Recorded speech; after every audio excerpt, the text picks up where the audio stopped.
વર્ષોથી સાંભળ્યું છે ઇસ રાત કી કોઈ સુબહ નહીં, પણ હવે તમે સાંભળશો અમદાવાદને કારણે ઇસ બ્રિજ કા કોઈ અંત નહીં.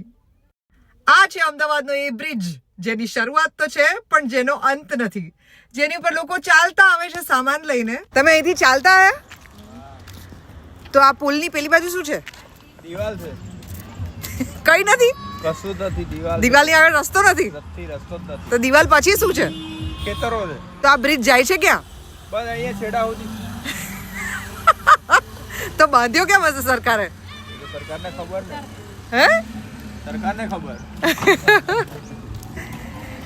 આ પુલના એન્ડ ઉપર શું છે? પછી દિવાલ પછી કશું નથી. બાવરિયા તો આ શેના માટે બાંધ્યો? ક્રિકેટ રમવા માટે. આગળ દિવાલ આવી ગઈ એટલે રસ્તો બંધ થઈ ગયો. તો આ બંધાતો તો ત્યારે તમને લોકો નહોતું થતું કે શેના માટે બંધાય છે?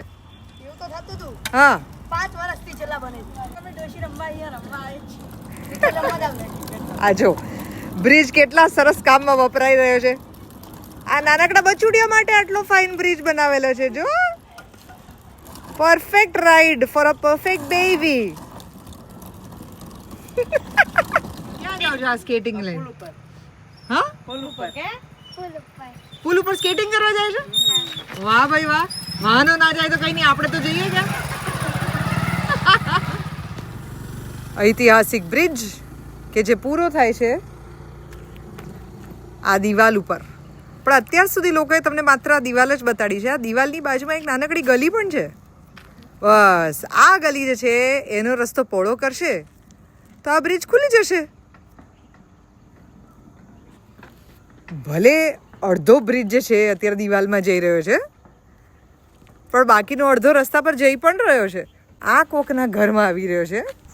આગળ જતા આવા બધા ઘર છે અને લોકોની પ્રાઇવેટ પ્રોપર્ટી છે. શું આમાંથી રસ્તો કાઢશે? તો એ લોકોને ખબર છે કે નહીં? સામાન્ય માણસને ખાલી પ્રશ્ન એટલો જ થાય કે અહીંયા ચડ્યા પછી ઉતરવાનું ક્યાં?